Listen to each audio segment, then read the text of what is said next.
Hello दोस्तों, क्या हाल है। तो आइए बात करते हैं, देश की बड़ी खबरों पर नजर डालते हैं।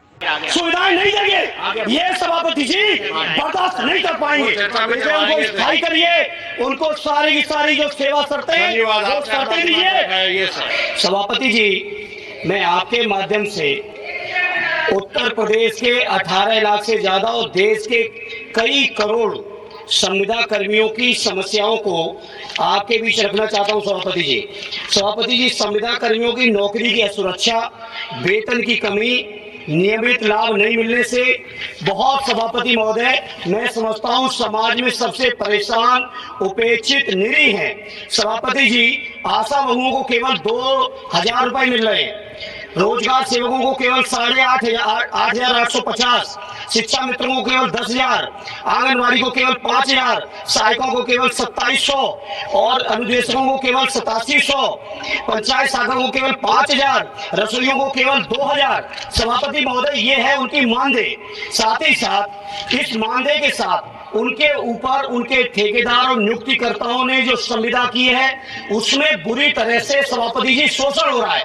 सभापति जी सुन लीजिए, बहुत गंभीर मामला है और देश के अंदर सेवाओं में सबसे आगे, अभी एसआईआर में सबसे ज्यादा यही लोग लगे हैं और कई एक की आत्महत्या कर चुके हैं, इनको हार्ट अटैक हो चुका है। इसलिए सभापति जी मेरी एक दो मांग सुन लीजिए, सभापति, मेरी सीधी मांग है, केंद्र सरकार जो 5 ट्रिलियन इकोनॉमी की बात करती है, दुनिया की तीसरी चौथी अर्थव्यवस्था की बात करती है, उत्तर प्रदेश सरकार भी दावा करती है, इन कर्मचारियों को स्थायी किया जाए।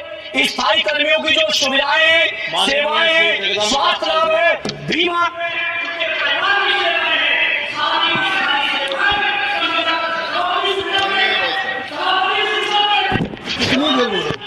कितनी देर सभापति महोदय, मैं आप बोल चुके ना, आप बोल चुके आपकी बात आ गई,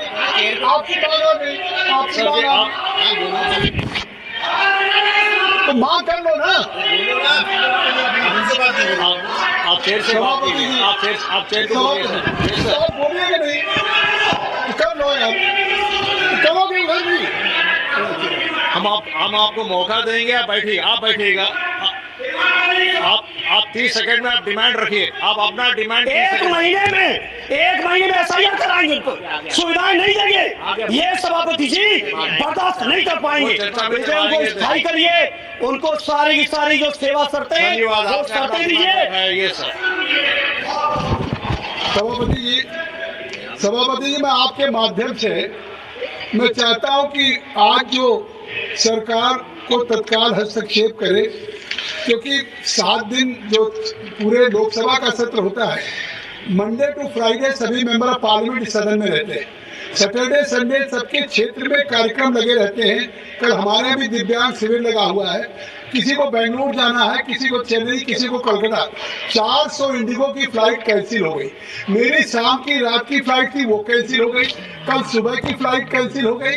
आखिर डीजीसीए ने अगर फ्लाइट ड्यूटी टाइम लिमिटेशन लगाया है तो यात्रियों की सुरक्षा, उनकी विश्वसनीयता और अकाउंटेबिलिटी किसकी रहेगी? हम 5 मिनट लेट हो जाते हैं तो हमारी एयरलाइंस वेट नहीं करती, चली जाती है। और आज जो डीजीसीए ने अगर एयरलाइंस में कोई निगरानी करने के लिए दिया है और इंडिगो उसका पालन नहीं कर रही है, पूरे देश में आज 400 फ्लाइटें कैंसिल हो गई। हम सब लोग देश में कैसे अपने राज्यों से कैसे अपनी कंस्टिट्यूंसी में जाएंगे और फिर मंडे को लौटेंगे? इस स्थिति को सामान्य किया जाए। एक असामान्य स्थिति में सरकार से मैं मांग करता हूं आपके माध्यम से, इसमें हस्तक्षेप करके तत्काल जो डीजीसीए ने, नागरिक उड्डयन मंत्रालय ने किया है, कि उसका रियल टाइम हो और पैसेंजर फ्रेमवर्क हो, और ये हम लोगों के लिए जो उनके टिकट कैंसिल हो उसका अल्टरनेट अरेंजमेंट हो या उसके रिफंड हो, उसका होटल हो। ये इतना गंभीर। सांसदों की हलचल के बीच अचानक तेज आवाजें सुनाई देती हैं। आप लोग हमेशा मुद्दे को भटका देते हैं, जनता के सवालों का जवाब देने की जगह बहाने बनाते हैं।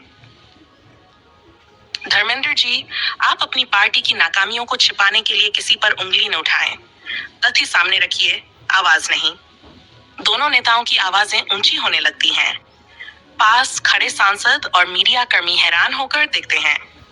सीन विवाद की जड़ रिपोर्टर वॉइस ओवर देते हैं। आज सुबह सदन में विकास योजनाओं की प्रगति को लेकर चर्चा चल रही थी। इसी दौरान धर्मेंद्र यादव ने सरकार पर लापरवाही का आरोप लगाया। इस पर भाजपा सांसद जगदम्बिका पाल ने तीखी प्रतिक्रिया दी। चर्चा सदन में खत्म हुई, लेकिन बहस बाहर गलियारे में शुरू।